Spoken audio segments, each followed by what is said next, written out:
Hello friends, welcome to my channel the earth and heart. और आज हम लोग बात करने वाले हैं तांडव नृत्य के बारे में। मोर और लेस सबको पता है कि तांडव नृत्य शिव जी से एसोसिएटेड है और शिव तांडव is very popular in India and overseas also. तो आज हम लोग इन डिटेल्स तांडव को समझेंगे, तांडव के क्लासिफिकेशंस को देखेंगे और विद दैट लास्य क्या है, लास्य के क्लासिफिकेशन को भी देखेंगे। तो भारतीय नृत्य परंपरा में मेल्स के जो डांस है, जो विग्रस एनर्जेटिक वीर रसात्मक डांस है, उसको तांडव कहा जाता है। और जिस डांस में जो basically female expressions, female feelings को दर्शाता है, प्रेम करुणा आदि, तो उसको कहते हैं लास्य नृत्य। तो आज हम इन सारी चीज़ों को समझेंगे। तो अकॉर्डिंग टू बिलीफ, जब त्रिपुरासुर को वध करने के लिए शिव जी गए, तो इन दैट प्रोसेस त्रिपुरासुर वध के समय शिव जी ने एक नृत्य प्रदर्शित किया जो वीर रस से भरा हुआ था और बहुत ज़्यादा एनर्जेटिक था। उस नृत्य को कहा गया शिव तांडव। और त्रिपुरासुर वध के बाद माँ पार्वती ने खुशियाँ मनाते हुए जिस नृत्य को परफॉर्म किया, उसका नाम दिया गया लास्य नृत्य। दो तांडव को मेल्स का एंड लास्य को फीमेल्स का नृत्य कहा जाता है, but beyond the bindings of all the genders and everything, सारे artist, male artist and female artist, tandav and lasya irrespective of their gender can perform and are performing. तो जैसे कि मैंने कहा कि त्रिपुरासुर वध के समय शिव जी ने जिस तांडव को परफॉर्म किया उसको कहा जाता है शिव तांडव। On the basis of that और 6 टाइप के तांडव्स को क्लासिफाई किया जाता है। What are the types? Let's see. Anand tandav, Uma तांडव, देन संध्या तांडव, गौरी तांडव, संहार तांडव एंड फाइनली काली तांडव। तो अगर हम देखें, यहाँ पे 7 टाइप के टोटल तांडव हैं, जिनमें से मुख्य है शिव तांडव एंड बियॉन्ड शिव तांडव हमारे पास और 6 टाइप के तांडव नृत्य के बारे में इंफॉर्मेशन अवेलेबल है।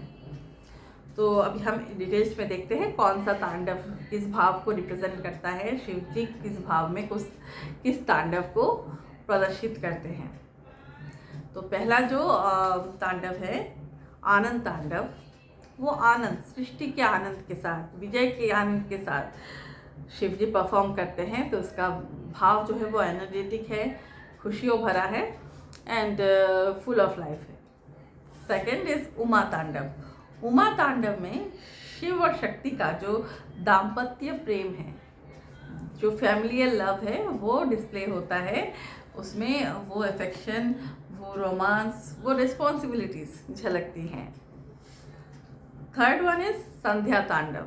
तो जैसे कि दिन की उजाले का जब एंड होने लगता है और रात्रि होने लगती है, तो अचानक धरती को जैसे अंधकार ग्रास करता है, तो उस डार्कनेस की एंट्री को दिखाते हुए ये संध्या तांडव को प्रदर्शित किया जाता है। नेक्स्ट इज गौरी तांडव। शिव जी अपना प्रेम माँ गौरी के लिए एक्सप्रेस करते हुए इस तांडव को प्रदर्शित करते हैं। नेक्स्ट वन इज संहार तांडव। जब पाप बहुत ज़्यादा बढ़ जाता है और जैसे कि त्रिदेवों में शिव जी की रिस्पॉन्सिबिलिटी है संहार, तो संहार का ड्यूटी, संहार का जो रिस्पॉन्सिबिलिटी उनके ऊपर है, उसको संपादन करते हुए शिव जी का जो तांडव होता है वो है संहार तांडव। हम बहुत बार देखते हैं शिव जी का तांडव हो रहा है, टीवी में दिखाते हैं और पूरी दुनिया का सब mountains are rolling down and all this things, तो वो एक्चुअली वो संहार तांडव है। नेक्स्ट वन इज काली तांडव। खड्ग हस्ता माँ काली का जब असुरों का दमन करते हुए नृत्य करती हैं, उसे कहते हैं काली तांडव। तो ये है 7 टाइप के तांडव नृत्य। पहला शिव तांडव और बाकी 6। शिव तांडव जो है वो मुख्य है और उसकी बेसिस में ये 6 टाइप के तांडव एग्जिस्टेंस में आते हैं। कहा जाता है शिव जी के जो अनुचर तंडू थे, he was very expert in that dance. उन्होंने शिव जी से इसकी ट्रेनिंग ली थी और उन्हीं के नाम के ऊपर इस नृत्य का नाम पड़ा तांडव, तंडू से तांडव। अब लास्य नृत्य जो बहुत ही सॉफ्ट है, रोमांटिक है या फिर करुणा से भरा हुआ है, वो माता पार्वती का स्पेशल नृत्य है। और कहते हैं माता पार्वती ने इस नृत्य को भरत मुनि, जिन्होंने नाट्यशास्त्र की रचना की थी, उनको, और श्री कृष्ण के जो पोते थे अनिरुद्ध की पत्नी उषा उनकी बहुत बड़ी भक्त थी, तो उषा को भी उन्होंने सिखाया था।